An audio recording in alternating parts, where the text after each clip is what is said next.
After I died, my soul floated in the air, watching my wife, Mia, calmly transfer the last $200 from my bank account. She turned to her good-for-nothing younger sister and said, "Stop crying. He was just a useless old dog. It's better that he's dead. We can sell this condo and get a bigger place." My parents knelt before them, begging them to at least let them have my ashes. My mother-in-law kicked my father square in the chest. "What's the use of ashes from a dead-end loser? Bad luck. Get out." A tidal wave of hatred drowned me, and when I opened my eyes again, I was back 3 years in the past. My sister-in-law, Chloe, was standing on my limited edition Air Jordans, demanding I make room for her new handbag. Mia was gently coaxing me. "Honey, Chloe's still young. Just let her have her way." I looked up and saw glaring lines of text floating above their heads, like ghostly captions visible only to me. Above Mia, "Why won't this loser just give in? I'm losing my patience. I have to get my hands on his paycheck today." Above Chloe, "Seriously? Living in my brother-in-law's condo, spending his money, and he has the nerve to give me attitude? Just wait until I kick him out for good." I smiled. "Honey, look at you. Why are you getting upset with Chloe?" Mia's voice was as gentle as ever, like a calm spring creek. But now, in my ears, it was nothing but bone-chillingly cold. Before me, my sister-in-law, Chloe, was using my $1,000 collector's sneakers as a footstool, struggling to shove her new counterfeit designer bag into the already crammed shoe closet. "Cole, your shoe closet is way too small. My bag won't even fit," she complained, grinding her foot down for emphasis. I could clearly see a dirty scuff mark appear on the pristine white leather of my sneakers. I had pulled 3 all-nighters, landing a huge project, just to afford these as a reward for myself. In my past life, I had caved. I'd smiled, and said it was no problem, personally taking out my own shoes, one by one, to make space for her. And what did I get in return? She immediately posted on her Instagram story. "Nailed it. My brother-in-law is my personal ATM. This condo will be mine soon too." And now, the same scene, the same words. I looked up and saw the captions floating above their heads with perfect clarity. "Mia, he's dragging his feet. Hurry it up. My mom's waiting for the money to go play the slots. Chloe, these ugly sneakers are in the way. Once I kick this loser out, I'm throwing all his crap in the trash." The hatred in my chest churned like a violent sea. I smiled, a smile so unnerving that both Mia and Chloe froze. "Honey, what are you smiling at?" A flicker of unease crossed Mia's face. "He's acting weird today. What's gotten into him?" I didn't answer. As they watched in stunned silence, I bent down and, without a word, pulled out all the handbags Chloe had stuffed into the closet. Then I opened the door to the spare bedroom she had turned into a chaotic mess. I swept all the clothes, makeup, and everything else piled on her bed into her massive suitcases. "Cole White, are you insane? What are you doing?" Chloe finally snapped out of it, screaming as she lunged for the suitcases. Mia, panicking, grabbed my arm. "Honey, don't be like this. We can talk about it. Chloe didn't mean it. What the hell is wrong with him?" My meal ticket is about to walk out the door. I ignored them. My face was a blank mask as I carried the heavy suitcases, step by step, toward the front door. Mia and Chloe were behind me, frantically pulling at me, their screams practically piercing my eardrums. "Cole White, you wouldn't dare. Cole, give me back my stuff." I reached the entrance, opened the door, and with every ounce of strength I had, I hurled the suitcases and all those obnoxious bags into the hallway outside. A series of loud thuds echoed. The world went silent. I turned around, and in front of their dumbfounded faces, closed the door. Click! The sound of the deadbolt sliding into place was the most beautiful music I had ever heard. Outside, Mia started pounding furiously on the door, while Chloe let out a hysterical wail. "Cole White, open this door. What gives you the right to throw my sister's things out?" I leaned against the door, my voice cold as I spoke through the solid wood. "This is my condo. I bought it. My name is the only one on the deed. She," I said, "is not welcome here." The noise outside paused for a second, then transformed into Mia's tearful accusation. "We're married. My family is your family. How could you be so cold and heartless? I can't fight him on this. My name isn't on the deed yet. I absolutely cannot get a divorce. Play the victim first. Coax him back. I have to get his bank card today, or I'll have hell to pay with my mom." She started to cry, recounting all her supposed sacrifices for our home over the past 2 years, talking about how hard it was for her to give up her career to be a housewife. I felt nothing. In fact, I found it laughable. In my past life, it was this exact pity-evoking act that had fooled me time and time again. Slowly, I opened the door again. Tears were still streaming down Mia's face, but the moment she saw the door open, a triumphant smirk flickered across her lips. See? He still falls for it. I looked at her and gave a cold, dismissive smile. You love your sister so much. You can't bear to be apart from your family. Then get out and live with her. Amidst her shocked and disbelieving screams, I once again slammed the door shut and engaged the deadbolt. My phone rang at the worst possible moment. The screen lit up with the words mother-in-law. I stared at the number, a cold smirk playing on my lips, and declined the call. The crying and cursing outside became a duet. Mia's screams and Chloe's sobs blended together, echoing down the hallway, both piercing and pathetic. Cole White, you son of a bitch. Open this damn door. Mia, how could he do this to us? I paid them no mind, calmly walking into the kitchen to pour myself a glass of water. The cool liquid slid down my throat, suppressing the hatred boiling inside me. I picked up my phone and dialed the number for building security. Hello, yes, this is apartment 801 in building 19.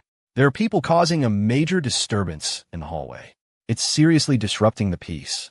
Could you please handle it? Security was efficient. Less than 5 minutes later, Frank, the head of security, came up with 2 younger guards. The noise outside stopped abruptly, followed by my mother-in-law's signature booming voice. Open up. Cole White, you ungrateful bastard. You ate our family's food, and now you're kicking my daughter out? Do you have a conscience? I took a deep breath. I knew the main event had arrived. Make a huge scene, get all the neighbors to come out and watch. Paint him as a deadbeat who abandoned his wife. Ruin his reputation.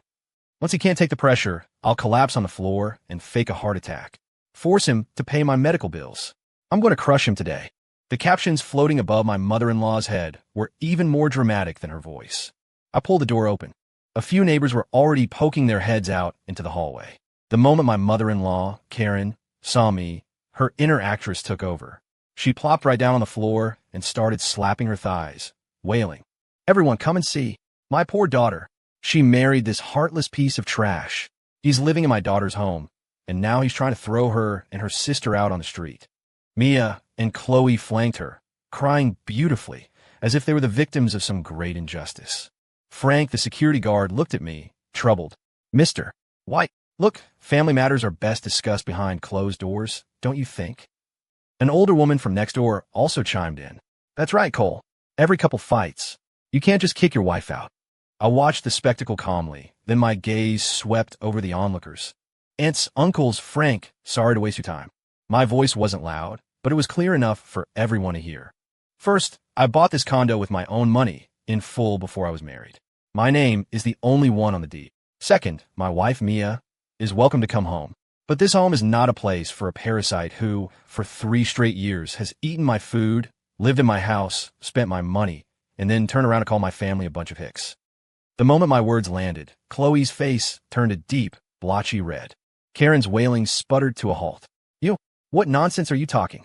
Nonsense, I sneered, turned back into my apartment, and grabbed a stack of A4 paper I had prepared. It was something I'd spent all night putting together after my rebirth, working from memory. These are Chloe's total expenses from the 3 years she has lived in my home. I tossed the stack of papers right in front of Mia. From her daily takeout and Starbucks orders to the clothes, bags, and makeup she bought every month, right down to every trip, concert, and bar tab with her friends, all paid for by me. And that's not even including the allowance she frequently got from Mia. Over the last 3 years, the grand total is $47,860. Have her pay me back right now, and I'll let her back in the door. The hallway fell deathly silent. Everyone's eyes were fixed on the thick stack of itemized bills. Mia's face turned ghastly pale. Cole White, what is the meaning of this? We're family. How could you keep track of everything so meticulously? She shrieked, a note of panic in her voice. How did he calculate all this? It's over. Does he also know about the money I secretly transferred to her? My personal stash is going to be exposed. Seeing that the financial angle wasn't working, Karen immediately switched to plan B. She clutched her chest, her eyes rolled back, and she fell straight backward. Oh, my heart. I think I'm having a heart attack. Quick, call an ambulance. Fake it. Make him take me to the hospital. Then the medical bills, the aftercare costs. I'll pin it all on him. See if he still dares to act so tough. This tired, old script. I'd seen it countless times in my past life. I took out my phone, glanced at the caption above her head, and calmly dialed 911. Hello, 911. This is the Vista Point Condos, Building 19. There's an elderly woman complaining of chest pains. We need an ambulance. After hanging up, I looked at my mother-in-law, who was still moaning on the floor. Karen, I've called for an ambulance. Just hang in there. Oh, and by the way, I added, looking at Mia, when you get to the hospital, you, as the next of kin, will have to handle the paperwork and pay the fees. After all, I'm not her legal relative. The hospital won't let me sign for anything. Miraculously, Karen's moaning stopped. A few minutes later, when the paramedics arrived with a stretcher, she had already scrambled up from the floor, her face flushed and her voice booming as she pointed a finger at me.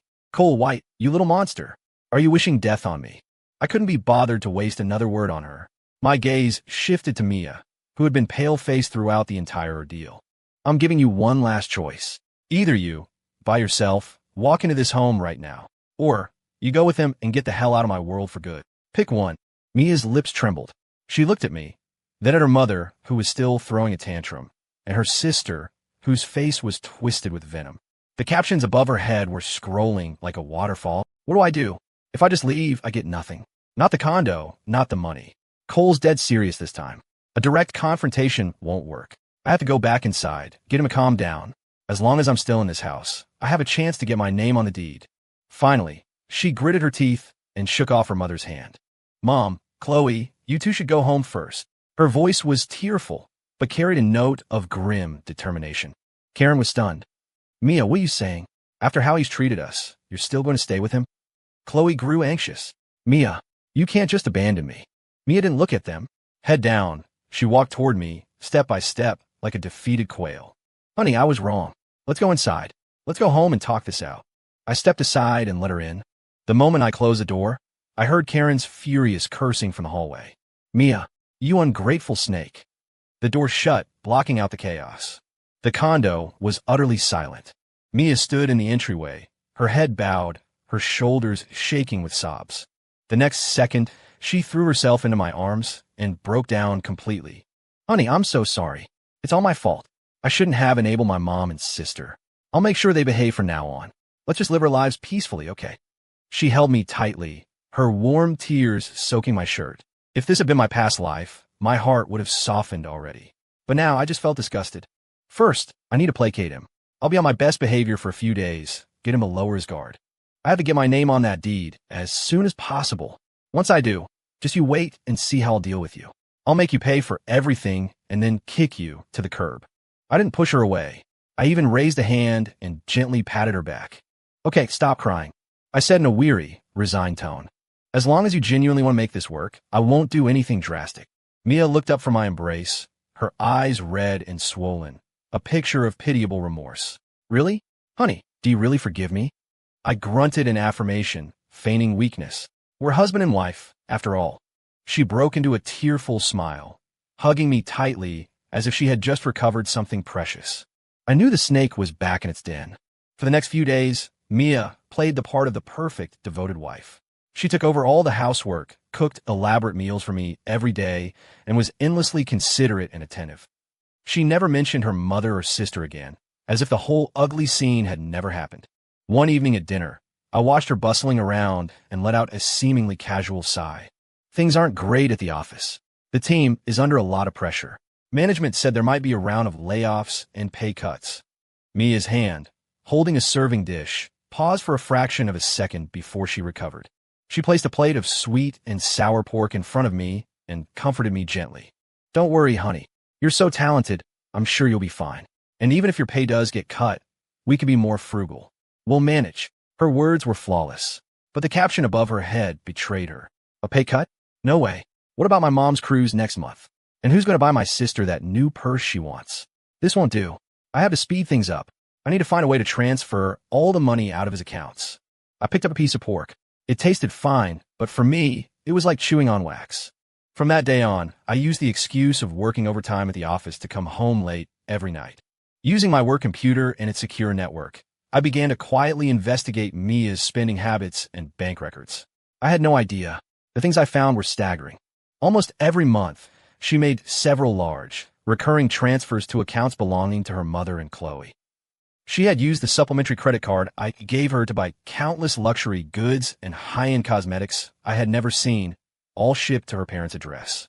Every transfer, Every order corresponded to a time in my past life when I had scrimped and saved, a night I had worked until dawn. I printed out every screenshot, every bank statement, every text message, and compiled them into binders. The evidence piled up like snowdrifts. That night, as I was organizing the files, my mom called. Her voice on the other end was tentative. "Cole, is everything okay? Is work busy?" A lump formed in my throat. I remember my parents in my past life, gray-haired and grieving, kneeling before Mia and her mother, unable to even keep my ashes. Their stooped backs, the black footprint on my father's chest, it was all seared into my soul like a branding iron. "I'm good, Mom." I forced my voice to sound normal. "I just transferred $20,000 to your and Dad's account. Don't be frugal with it. Book a nice cruise or something. Go on a trip. Clear your heads." "Oh, you shouldn't have. We don't need that much money." After hanging up, a storm of guilt and hatred raged inside me, strengthening my resolve for revenge. When I got home, Mia was waiting for me on the sofa, her face so dark it looked like it could drip ink. "Cole White, did you transfer $20,000 to your parents?" She waved her phone, which showed the bank transfer notification. Before I could say a word, she exploded. "What's the meaning of this? Is this how you manage our family's money? You don't care about my mom, my sister, but you have money to spoil your own parents. Is your loyalty even to this family?" The act was finally over. I looked at her face, twisted with rage, and spoke calmly. "First, it's my money. Second, they're my parents." Mia was shaking with anger. "We're married. Our money is the family's money, and the family's money should be used to take care of our family first." She intentionally stressed the words, "our family." I knew what she meant. Her family was her family of origin. I was just the machine that funded it all. "Are you saying my parents don't deserve to spend the money I earn?" I asked levelly. My question stopped her short for a second, but she quickly became even more self-righteous. "That's not what I mean, but you have to have priorities, right? My sister still hasn't found a job, and my mom's health isn't good. They need money for everything. Your parents have pensions, and they're healthy. What's the rush for them to spend so much?" This loser dares to talk back to me? 20 grand. That's $20,000. Do you know how many purses my sister could have bought with that? Looks like I can't wait any longer. I have to lay my cards on the table today. Watching the venomous captions flash above her head, my heart turned to ice. I knew their final assault was coming. Sure enough, the next day was Saturday. I had just gotten out of bed when the doorbell rang. Mia rushed to open it. My mother-in-law, Karen, and my sister-in-law, Chloe, stood on the doorstep like a pair of angry bouncers. This time, they didn't even bother with pretenses.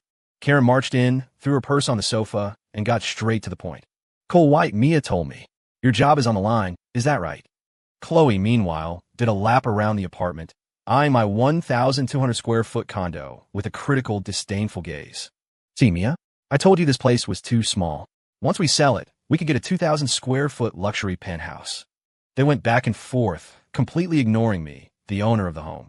I sat at the dining table, slowly eating my oatmeal, saying nothing.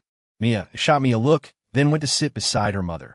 "Cole, my mom and sister are just trying to help us. Think about it. If you really lose your job, what are we going to do? How will we pay the mortgage? How will we live?" Karen immediately jumped in. "So we discussed it. To protect Mia's future, you're going to the county records office today and adding her name to the deed. Then you're going to list this condo for sale immediately. The money must be managed by Mia. That way, when you're out of a job, you won't be tempted to waste it on your poor parents. Force him to sell the condo. The second the money hits the account, Mia will file for divorce. Don't leave him a single penny. This is great. I can finally live in a penthouse.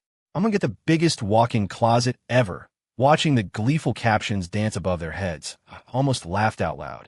I put down my bowl, looked up, and squeezed a pained, helpless expression onto my face. "Karen, this condo was my parents' entire life savings. If I sell it, how can I ever face them?" I feigned desperation, my voice laced with a pleading tremor. Seeing me like this, they grew even more confident. A victorious smile spread across Karen's face. "Face them with what? You're part of the Hayes family now. You need to think about us. As for your poor parents, they should be grateful if Mia spares them a few crumbs in the future." Mia came over and took my hand, her voice dripping with false sympathy. "Honey, don't be like this. We don't have a choice. Don't worry. Even if you lose your job, I won't look down on you." What a pathetic loser. Just a little pressure and he folds. The time was right. At the very moment they were most triumphant, convinced they had me completely under their thumb, I suddenly smiled. I slowly pulled my hand away, stood up, and walked over to the coffee table in the living room. Then, right in front of them, I took the thick stack of printed documents I had prepared and slammed it down on the table with a loud thwack. What is this? Mia's face changed instantly. You wanted to settle accounts? Fine. Let's settle everything today. I picked up the top sheet, my voice so cold it held no trace of warmth. Over the last 3 years, you, Mia Hayes, under various pretenses like household expenses and family gifts, have transferred a total of $87,000 for $120 from our joint account to your mother and sister. Here, I said, tossing a stack of bank statements in front of them, are the records for every single transfer. According to state marital property laws, this is considered malicious transfer of community property. I have the right to demand you return the full amount. Furthermore, your sister, Chloe Hayes, as a legal adult with full civil capacity, has been the long-term recipient of these abnormal, large-scale gifts from my wife. I have the right to demand she repay that money in full as well. The color drained from Karen and Chloe's faces. But I wasn't finished. I took out my phone and pressed play.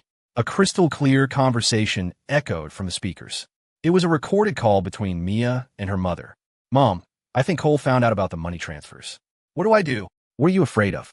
Tell him his job is on the line. Sell the condo first, get the money, and then file for divorce immediately. He'll be an unemployed man. The court will give you full custody, and probably the house too. When the recording finished, the living room was deathly silent.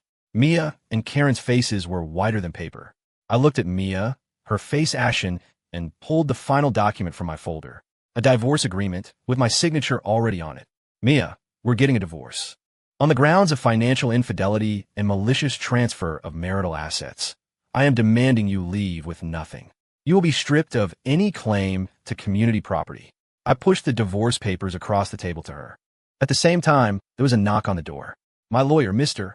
Kane, and his paralegal arrived, right on schedule. Mrs. Hayes, good morning. I am Mr. Cole White's legal counsel. Mr. Kane adjusted his glasses, his expression stern. I'm giving you 3 minutes to consider, I said, looking at Mia, who was now slumped on the sofa in a state of shock. This was the final ultimatum. You can sign this now, we get a peaceful divorce, and you walk out of here with some dignity. Or we can take this to court, and you and your darling sister can become co-defendants in a lawsuit for over $80,000 in debt. I don't believe you. This is all fake. You're bluffing. Karen was the first to snap, lunging forward like a crazed lioness, try to tear up the documents on the table. Mr. Kane's paralegal stepped forward, calmly and firmly blocking her. Ma'am, please calm down. This is all legally admissible evidence. If you destroy it now, you will only be adding another charge against you. Mia, why are you even talking to this loser? Just beat him up.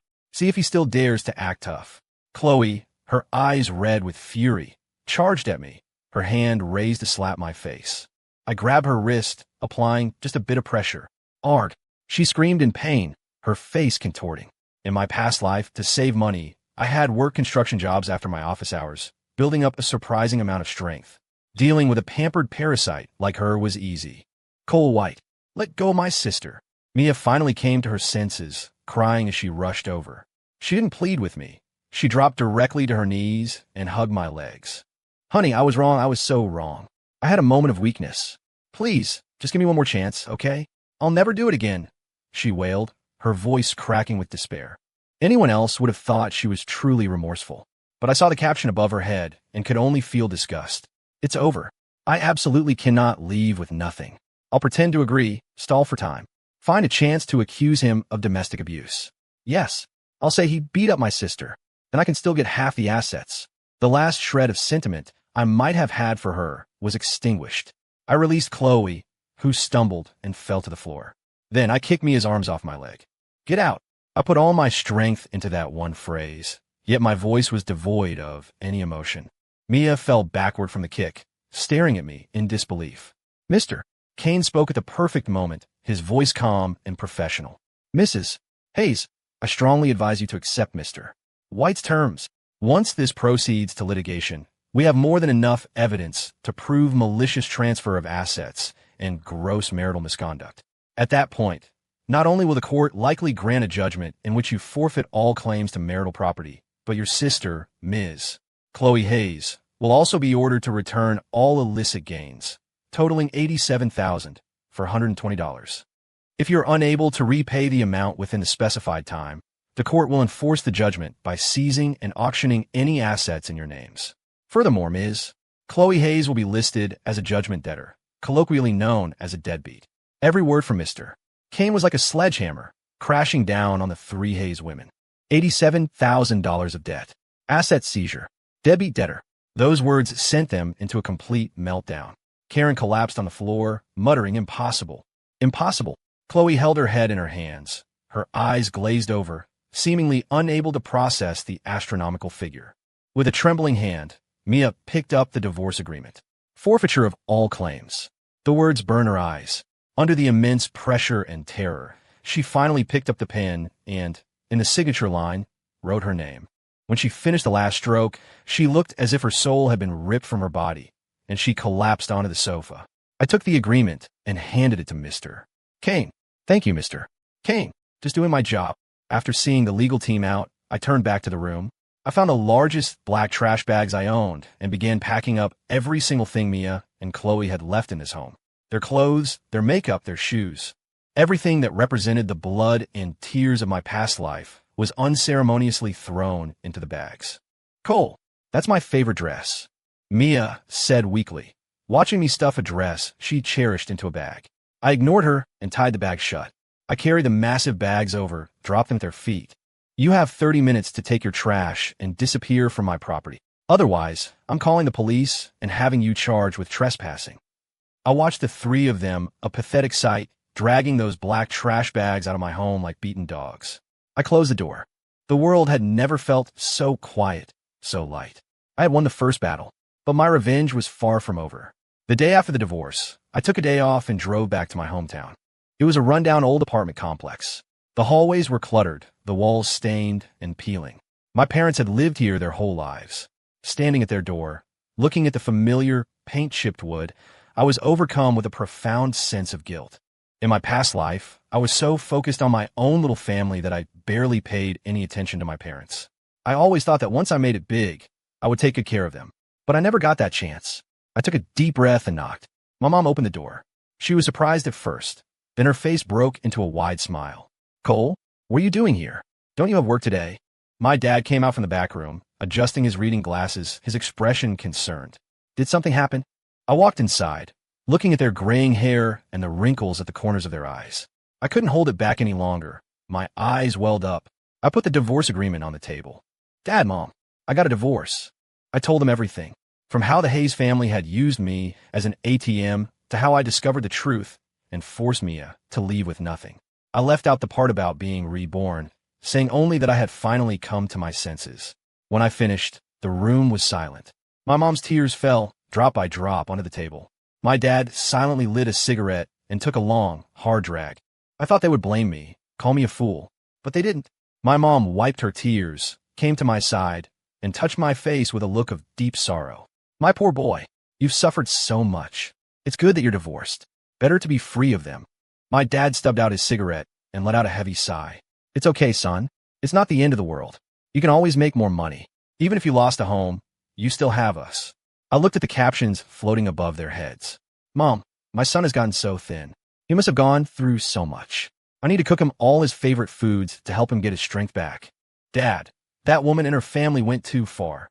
I have to find a way to help my son get his money back." These simple, sincere thoughts were like a warm current that instantly washed away all my defenses. For the first time since my rebirth, I felt the true warmth of family. For lunch, my mom made a huge feast of all my favorite dishes, constantly piling food onto my plate. My dad didn't say much, but he drank with me, glass after glass. After the meal, I took a set of keys from my bag and placed them on the table. "Dad, Mom, this is for the new condo I bought you. It's in that new development near my place. 3 bedrooms, 2 baths, with an elevator. You're getting older. You shouldn't be climbing these 6 flights of stairs anymore." Both of them were stunned. "Cole, what are you doing spending money like this?"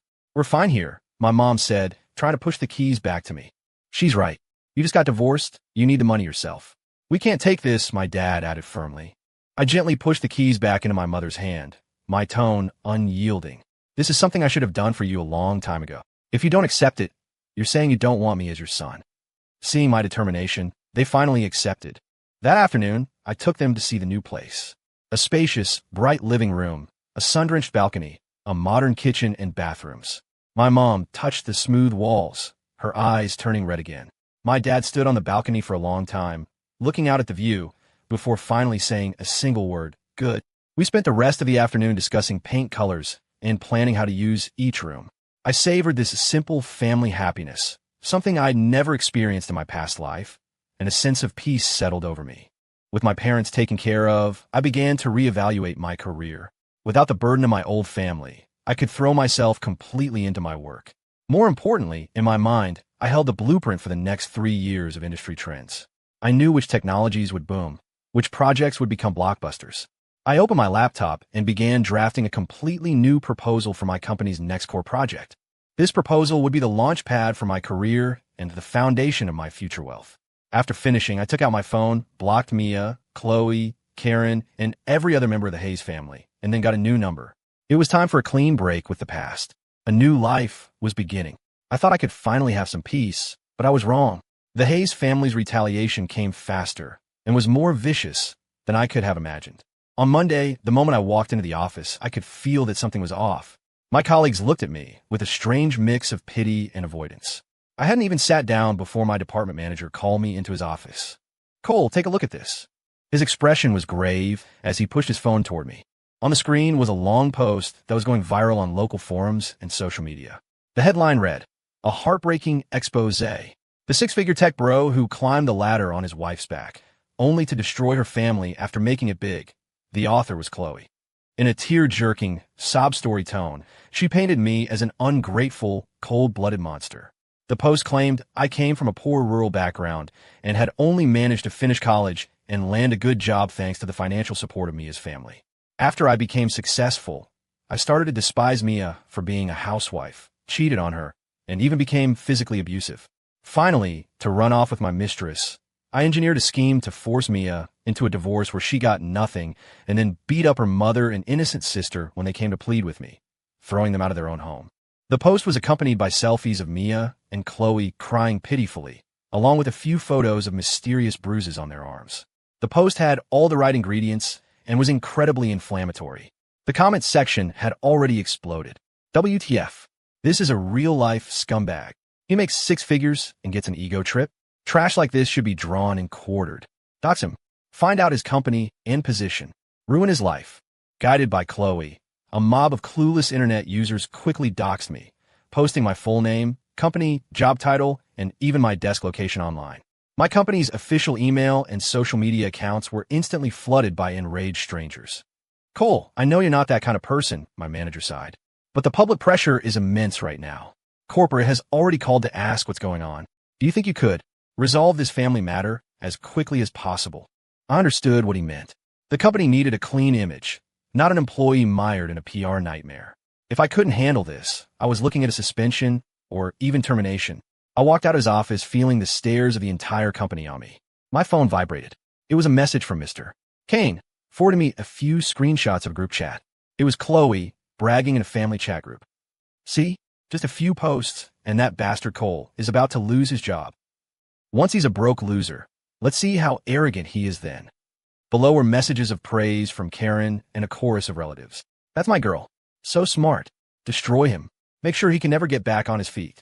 Looking at their ugly, gloating faces, the rage in my chest slowly cooled and settled into something hard and cold. I wasn't panicked.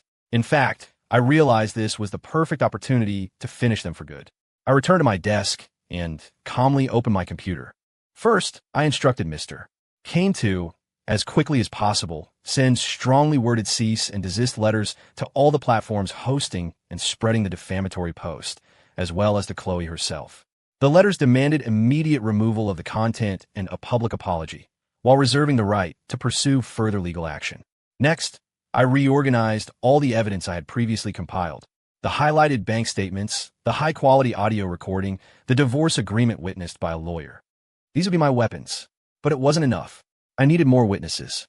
I contacted Frank, the head of security who had responded that day. He had a good impression of me and readily agreed to provide a statement confirming that Karen had been the one causing a public disturbance.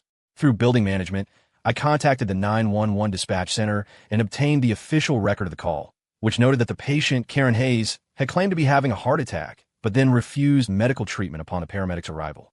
I also found a few neighbors who had been harassed or had lent money to the Hayes family and never been paid back. They were more than willing to say a few words. All my preparations were complete within a day. That evening, as the online outrage reached its peak, I used my personal social media account to post an extremely brief statement. I have filed a police report regarding the recent online defamation. To all those who fabricated facts and engaged in malicious slander, I'll see you in court. Attached was a photo of the police report filing receipt. After posting, I disabled all comments and direct messages on my social media accounts. I switched my phone to silent and tossed it aside. The calm before the storm is always the most suffocating, and I was ready to unleash my thunder. The next day at 10 in the morning, one of the peak times for internet traffic, I launched my counterattack. I didn't say a word myself. Instead, the response was posted through Mr. Kane's official, verified law firm account. It was a long-form public notice titled, "A Response and Factual Clarification Regarding the Online Defamation of Mr. Cole White." The notice began by directly posting screenshots of Chloe's defamatory article alongside our cease and desist letter and the platform's takedown confirmations. The message was clear. We weren't here to argue. We were here to pronounce judgment. Then came the evidentiary bombardment. Part 1. The truth about the so-called user and family support. We attached scanned copies of all my college tuition and living expense receipts, showing payments originating exclusively from my parents' bank account and my own part-time job earnings. We also included the contract and proof of payment for the condo, which was purchased in full by me before the marriage. In stark contrast, we presented the bank statements of the three Hayes women, which clearly showed that before they met me, their combined family savings amounted to less than 5 figures. Part 2. The truth about the so-called abuse and forced divorce. Here, we released the fatal recording. Karen's voice, clear as day, instructing Mia on how to transfer assets and force a divorce after my supposed job loss. Immediately following was a high-resolution scan of the divorce agreement, personally signed by Mia, which explicitly stated she was voluntarily forfeiting all claims to marital property. Below her signature was Mr. Kane's own signature as a legal witness and the official stamp of his law firm. Part 3. The truth about the parasite and the exploitation. This was the most shocking section. We compiled the $87,000 worth of transfer records and credit card statements into a long, clear infographic. The destination of every dollar was highlighted in red. Every designer bag and overseas trip Chloe flaunted on Instagram was placed side by side with a corresponding bank transfer from my account. The final, devastating blow was a comparison of 2 photographs. One photo showed the decrepit, peeling paint building where my parents lived, its hallway dark and cluttered. The other was a picture Chloe had posted to her Instagram, her lying on a king-size bed in a 5-star hotel surrounded by luxury shopping bags. Beneath the images was a single line of text. Mr. Cole White's parents currently reside in an old, walk-up apartment building. Meanwhile, his former sister-in-law, Ms. Chloe Hayes, despite having no source of income, maintained a lifestyle for 3 years with expenses far exceeding that of a high-income individual in a major metropolitan area. The public notice was logical, meticulously evidenced, and every word was a scalpel, precisely dissecting the Hayes family's hypocritical facade. Less than 10 minutes after it was posted, public opinion reversed instantaneously. The same people who had been calling for my head were now the quickest to change their tune. Holy SD, a massive plot twist. This family is a bunch of vampires. I'm looking at these bills and my blood is boiling. 87 grand in 3 years. She's not a sister-in-law. She's a leech. I feel so bad for this guy. He didn't get married. He adopted a whole welfare case. That photo comparison is brutal. His own parents are in a slum, while his sister-in-law travels the world. How did this guy put up with it for so long? The comments section transformed from death to the scumbag to sue them for everything and get those bloodsuckers. The enraged online mob began a reverse doxing campaign. Chloe, Mia, and even Karen's social media accounts, phone numbers, and home address were dug up and spread everywhere. Someone spray-painted deadbeats and vampires on their front door. When Chloe and Mia went out, people would point and stare, some even spitting insults at them. They finally got a taste of what a true social death felt like. The social media platforms that had hosted the original false story issued public apologies and permanently banned Chloe's accounts. My company's internal message board became a sea of applause. Colleagues who had been giving me the side-eye yesterday were now clapping me on the shoulder, saying, "Dude, that was epic." My manager publicly expressed his support in front of the whole department and announced that the project proposal I had worked on all night would now be entirely under my leadership. The crisis was completely averted. At the end of the long rebuttal, Mr. Kane, on my behalf, issued a final statement. The lawsuit against Ms. Chloe Hayes for criminal defamation, as well as the civil suit against Ms. Mia Hayes and Ms. Chloe Hayes for the recovery of marital assets, have been formally filed with the court. We will not settle, we will not withdraw the suits, and we will pursue this matter to the fullest extent of the law. I didn't just want them disgraced. I wanted them to pay the heaviest possible price for their greed. The day of the trial, the weather was perfect. I walked into the courthouse in a tailored suit. Mr. Came by my side. At the defendant's table, I saw the 3 Hayes women. They looked haggard and worn, as if they had aged 10 years overnight. Mia's face was sallow, her eyes darting around, unable to meet my gaze. Chloe glared at me with pure hatred, as if I had murdered her father. Karen sat in the gallery, muttering nonstop to herself. In court, their lawyer made a pathetic attempt to argue their case, citing intimate family, gifting, and impulsive statements made during an emotional marital breakdown. Mr. Kane rose and calmly presented our evidence, piece by piece. Your Honor, please direct your attention to the screen. These are Ms. Mia Hayes' income statements for the past 3 years.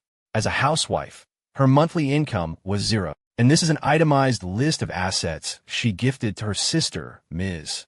Chloe Hayes, totaling over $87,000. This money came entirely from my client, Mr. Cole White's salary, and is therefore considered community property. According to the law, any major disposition of community property not for the necessities of life requires the mutual consent of both spouses. Ms. Hayes' unauthorized transfer of substantial assets to her relatives constitutes a severe infringement of my client's legal rights. Next, Mr. Kane played the recording and displayed screenshots of Chloe's defamatory posts and the venomous online comments they had generated. Your Honor, the defendant, Chloe Hayes, fabricated facts and maliciously defamed my client online, causing extreme damage to his reputation, career, and personal life. Her actions constitute criminal defamation. The Hayes' lawyer was rendered speechless. In a gallery, Karen couldn't contain herself any longer. She shot up and started shouting, "This is bullying. My Mia married him. She's part of his family. What's wrong with spending a little of his money?" The bailiff immediately intervened, issuing a stern warning before escorting her from the courtroom. At the defendant's table, Chloe evaded every question, her eyes shifting nervously, repeating only "I don't know," and "it wasn't me." Mia kept her head down the entire time, silent as a statue. She looked at my cold profile, listened to Mr. Kane's systematic dismantling of her life, saw the mountain of irrefutable evidence, and finally realized she had lost this man completely, along with everything he could have given her. Her final struggles were pathetic and futile. The verdict was a foregone conclusion. The judge delivered the sentence from the bench.